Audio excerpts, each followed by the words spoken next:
Yes, reka nongere ngusuhuze kandi nguhe ikaze nkubwira yuko twebwe tuba turi tayari kugira ngo tukugezeho amakuru agezweho, amakuru aba yanditswe n'ibinyamakuru bitandukanye. Kano kanya inkuru iri kugenda icicikana hirya no hino ku mbuga nkoranyambaga, ni inkuru iri kugaruka ku muhanzikazi Ishimwe Vestina uririmbana na murumuna we Dorcas. Ni amakuru ari kugenda agaruka kuri uyu mukobwa, aho biri kuvugwa ko ngo yaba yamaze gusezerana mu mategeko n'umukunzi we bari bamaranye iminsi. Iby'urukundo rw'uyu mwana w'umukobwa ndetse n'uyu munyaburkina Faso ntabwo byigeze bikunda kuvugwaho, dore ko uyu nguyu yari akiri ku ntebe y'ishuri, aho abenshi bavugaga batese ibingibi ni ibiki. Ishimwe Vestina rero nk'uko twabikubwiye, hari abenshi bari kugenda bavuga bati ntabwo ari amakuru y'ukuri, abandi bati ni ibihuha, ariko ndagira ngo nkumare impaka mubwire ko aya ngaya ari amakuru atariho ivumbi, amakuru tuba twagiye tubanza gukorera ubucukumbuzi, amakuru nyine aturuka mu nshuti za Vestina ndetse na Dorcas. Uyu nguyu akaba ari mukuru wa Dorcas.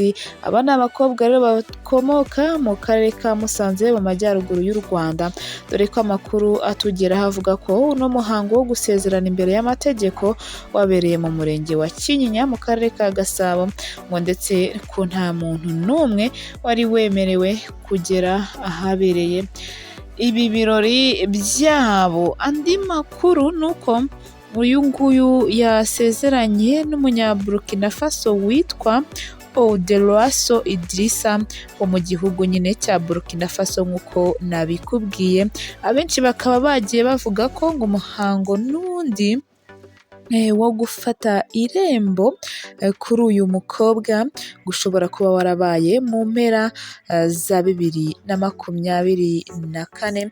Ni amakuru rwose ari kugenda acicikana, dore ko natwe turi kugenda tureba byinshi kugira ngo tumenye ibyisumbuyeho ku makuru y'uyu muhanzi, kuko benshi bari kugenda bavuga bati ntabwo ari byo, abandi bati nibyo, ariko amakuru atariho ivumbi, ngira ngo amakuru uba wumviye hano kuri Blando TV show aba ari ukuri, ntihakagire uyahakana. Aya ngaya rwose ni amakuru atariho ivumbi, yamaze kugenda yandikwa ku binyamakuru bitandukanye birimo Inyarwanda, birimo ndetse na RBA, dore ko imaze kubitangaza ibiri kuvugwa kuri uyu mukobwa Ishimwe Vestina. Abenshi bagiye bananirwa gutandukanya bano bakobwa bombi ko ari babiri, bakajya bavuga bati se Vestina ni uwuhe, Dorcas ni uwuhe?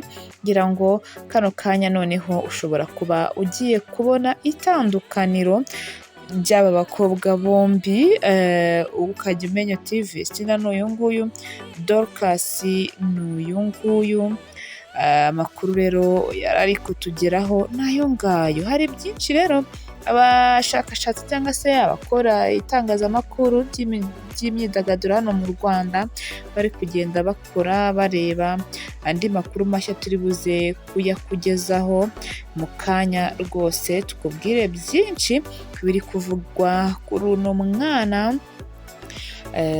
Vestina uririmbana na Dorcas. Bano bakobwa rero wagiye ubamenya mu ndirimbo zigiye zitandukanye, dore ko ari abaririmbyi baririmba ndetse bakanaramya Imana, bakaba bafite indirimbo nyinshi bagiye bandika, izindi zikandikwa n'abandi bahanzi. Harimo Isaha, Nahawe Ijambo bamenyekanyeho, Arakira Adonayi, Nzakomora, Mu Ijuru Arakiza, Simpagarara, Sibayari, Umutaka, Papa, ndetse n'iyo bise Nzakomera. Izi zose akaba ari indirimbo z'aba bakobwa bagiye baremba, bakaba babarizwaga rero mu maboko ya Irene Murindahabi, ariwe manager wabo, wabamanagingaga mu bikorwa by'umuziki wabo. Umushimire cyane, amahoro y'Imana akomeze kubana nawe wese mwiza kumvira amakuru agezweho kuri hano kuri Blando TV show. Amahoro y'Imana akomeze kubana nawe rero. Shalom shalom.